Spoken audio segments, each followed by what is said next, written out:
Topic natin ngayon mga ka-native is about avian malaria. So, si Uno ko, yung isang giant ko, ay nagka-avian malaria. At ano ba yung ginamot ko? Ipapakita din natin ngayon yung mga sisiw natin na mga giants, no, mula sa maliit hanggang sa pinakamalaki. Ito yung mga unang napalabas ko na ako talaga yung nagpalabas, no. Ginamit ko dito na broodcock natin is si Avatar. Yan. So ito yung pinakaunang napalabas ni Avatar, isa lang, no, dahil dalawang itlog lang naman to and isa lang yung na hatch. Yan. So ito ay 16 days old. Yan. Ito naman ay kasabay po to sila, no. Bali apat to sila, ito lang yung dinala ko. Yan, dahil hindi ko mapakita lahat dahil baka lumipad sila, no. Halos magkasing laki lang sila halos lahat. Yan. Ito naman is 14 days old. No? So, 2 days lang po yung agwat nila dito. Yan. Pero makikita nyo, batang-bata pa, sobrang tangkad na. May papakita din ako sa inyo yung mga 2 days old and 0 day old. No? Galing sa hatcher pa to. No? Hindi pa to nakakain, hindi pa rin nakainom ng tubig. Yan. 0 day old. And ito yung ating 2 days old. Yan. No? Uy! Yan. So, 2 days pa lang, tingnan nyo naman, kita na talaga yung leeg nila. And yung mga paa nila, sobrang laki. No? At mataas yung paa nila. And meron din, uy, yan, grabe oh. 2 days pa lang to, no? Meron din tayo ditong 0 day. Ang 0 day natin, no, medyo basa-basa pa yung kanilang balahibo. Yan. Pero pwede ito matransfer sa brooder natin. Yan. No? Yan, pagkapisa pa lang, kita nyo naman yung leeg. Paa. Yan. Leeg, paa. So, itong batch na to, no, pwede itong silang isali. Yung ayaw lang nila is yung may kahalos silang kulay like black colors. Dito kasi sa mga sisiw natin, nakasanayan talaga nila, yung napipisa natin dito is more on light colors. Yan, so light colors yung pinapalabas ko. So kapag may black colors dito, may black colors kasi akong nakuha last time, no, ay pinatay nila. Yan. So gusto nila light colors lang lahat. Next na ipapakita ko yung bagong kuha ko, no, kay Sir Amber. Yan. So, ito yung PB line, Giants. Ito yung parang pula kapag lumaki, pero napakatangkad nito. Yan. So, ito din yung bago kong kuha, isang dark kanawayon. So, sobrang solid nito dahil minsan lang napapalabas itong color na to, no. So, sabi nga ng karamihan, ito yung mga gusto talaga mapalabas sa ngayon, no? Parang uso na naman, no, itong dark kanawayon dahil sobrang sobrang hirap palabasin ng ganitong kulay. So, meron din ako dito, trio to, no? Yung isa nasa baba. Yan. So, ito yung napakahirap hanapin dahil jutako, no? Pure-blooded jutako ito. At itong mga jutako na to is medyo mahirap palabasin yung kanawayon tsaka white legs. Yan. So, trio to. Ito yung stag. Ito din naman yung ito yung pulet. Yan. So, sobrang lalaki nito, no? Giants talaga. And, ginagamitin ko po ito ng CGF, no? Na andun sa Intenso Plus. Kaya sobrang tatangkad ng mga manok na to. So, ito ay nasa 2 months old mahigit. Yan. At saka sobrang tangkad niyan lang. Ito naman ngayon, itong dalawa na to, yung ating 3 months old, no? Na hybrid. Indio Gigante at Dumbo Shamu. So, dalawang bigating breed, no? Pinakamatangkad doon is yung Indio Gigante. Yung Dumbo, sobrang solid din. Ito ay pinalabas ni Sir Mike Charlie. At dalawa lang yung napalabas niya.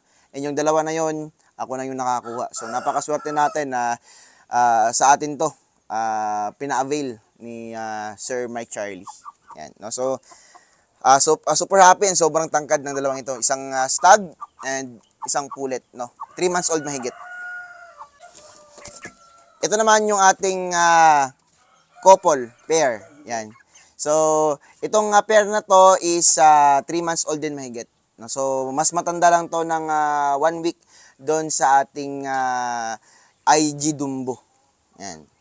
So, linyada nito is PB line.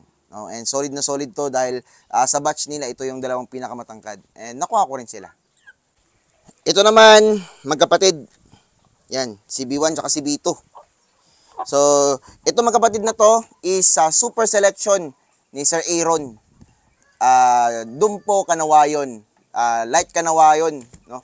Yung mama nito, at sila naman is Kanawayon yung tamang color lang, no? At yung isa medyo dark, itong si B1, ito naman si B2. Birthday nito, October 28. So mag-4 months ito, no? Ngayong February 28. And mapapansin nyo, sobrang tangkad, no? Solid to na Dumpo Kanawayon. Yan, tatangkad nito, no? Matagal pa magamit to, pero abang-abang na lang kayo. Start na tayo sa ating brood hen. So, ito si Snow, no, aka 4. Yan. Si 4 po ay ito po yung nanay ni B1 at ni B2. So, light Kanawayon, no? So almost white na po siya. Sobrang ganda, no, at marami na siyang itlog na na-produce dito at ini-incubate na rin natin. Next naman natin, dark Kanawayon. Ito si Tres. Ito ay hindi pa nangitlog, no, pero nag-mate na sila ni Sasuke, yung bago nating broodcock. Sobrang laki din ito, no? Dumpo. Yan. Another brood hen natin, katatapos nitong nagpa-mate, no, kay Sasuke. Isa itong Jutako Giant. Yan. So Jutako, isa to sa formula sa paggawa ng Dumpo. So yung Dumpo ay kinross ko rin dito sa Jutako na breed. Yan. Medyo galit yung mukha, medyo solid yung katawan. Yung mga sisiyo nito, marami na yung na-produce and sobrang tatangkad at malalaki yung katawan. Ito naman si Uno. Ito yung pinakamalaki kong brood hen na andito sa manukan natin ngayon. No? So, sobrang solid nito. Parang Kanawayon din siya, pero off color lang. Kaya kinuha ko talaga ito, no? Dahil nga gustong-gusto ko yung kulay nito. Yan, no? Ayan, no? May pamitay pa. Sobrang ganda, no? Parang Indio Gigante yung kanyang itsura. Ito ay marami na ring napalabas dito ng mga sisiw, and yung mga sisiw nito, no, halos napapalabas is light colors lahat. Yan. Sobrang gaganda. And ito yung pinalis ko rin kay Avatar, and yung napalabas nila is na mga lalaki, halos si Avatar yung itsura. Itong si Uno ay nagkasakit po ng avian malaria. So ito po yung nagkasakit ng avian malaria, no. So sa ngayon, stop muna siya sa breeding. Papahingahin ko siya. Magaling na to, no. Hindi ko na binalag yung nanghina siya kasi talagang kawawa siya, no. Nanghina po siya dahil sa avian malaria. Yung avian malaria po is cause po yan ng mosquito bite. Yung ginamot ko lang dito is antibiotic agad nung nakita ko na hindi siya kumain. Tapos yung poops niya is color green na may puti-puti, no. At para hindi siya ma-dehydrate, naggumamit ako ng Intenso Plus, no, sa vitamins po sa kanyang inuman. At sa pagkain niya, nagmix din ako ng Panamox Forte. At that time, wala siyang ganang kumain. So, minix ko lang at binasa ko yung feeds at pinalunok ko lang sa kanya yung kanyang pagkain kasi ayun yung kumain. No, pagkabukas, no, ay medyo kumakain na siya. Yan. So, dahil mayroong improvement, nag-vitamins agad ako ng Intenso Premium. So, may B-complex kasi ito, pampaganang kumain ko rin, ginseng, multivitamins, no? So, kompletong-kompleto. Kaya, after 3 days, gumaling po agad si Uno sa avian malaria. Meron din mga tendency na kapag hindi pa gumaling sa 1 week, no? Kung kapag sa paracetamol, amoxicillin, paracetamol, carbocysteine, no? Maghanap po tayo ng mga gamot pa, no? Na mas matibay about sa avian malaria, no, about mga sulfur, no, trimetoprim, yun po yung mga gamot talaga din sa avian malaria. Pero kapag hindi pa masyadong malala, no, naagapan nyo agad, mas maganda itong Panamox Forte. Isa sa pinakamalaking giants dito ay si Avatar, no. Marami na siyang sisiw na napalabas, kaso nga lang injured yung paa niya ngayon, so hindi ko pa siya masyadong nagagamit. Matangkad talaga ito, no, si Avatar. At syempre mahal yung bili ko dito. Yan. Maganda yung kulay dahil medyo unique yung color nito, no. Parang Kanawayon din siya pero may red na mix. Yan. Yung palabas yung sisiw dito, no. Nasa mga almost 20 chicks na. Yan. Ito yung ginagamit kong broodcock. May venom back, no. Parang si Venom, oh. I am Venom. No? So, sobrang solid talaga nito, no? Ito si Sasuke.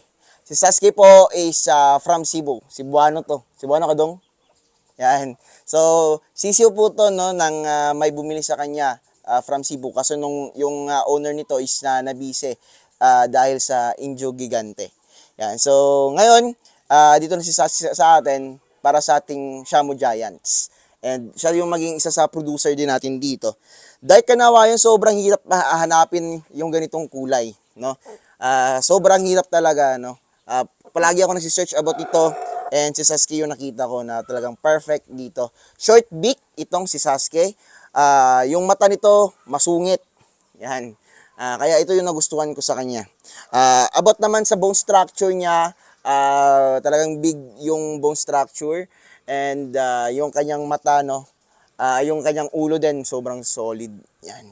So 4 kilos ito siya nung kinuha ko, dinadiet namin, dahil kawawa yung mga hens namin dito. So tama lang, siguro nasa 3.5 to 3.8, no, maximum na yung 4 kilos. Yan. So ito yung nasa 8 months old pa. Si Avatar naman is 1 year old na. Ito naman is 8 months old. So next month magna 9 months na ito. At matagal-tagal pa itong gagamitin natin. Bigat na, no? So, yun, bigat siya, mga kanitib. Napakabigat po. Napaka-solid nito. Yan, no? Parang mulawin. Parang agila na merong venom back. Yan. So, nakapag-meet na rin ito siya. Tsaka abang-abang na lang kayo, no, sa mga pwede nating mapalabas dito sa ating PNC Giants.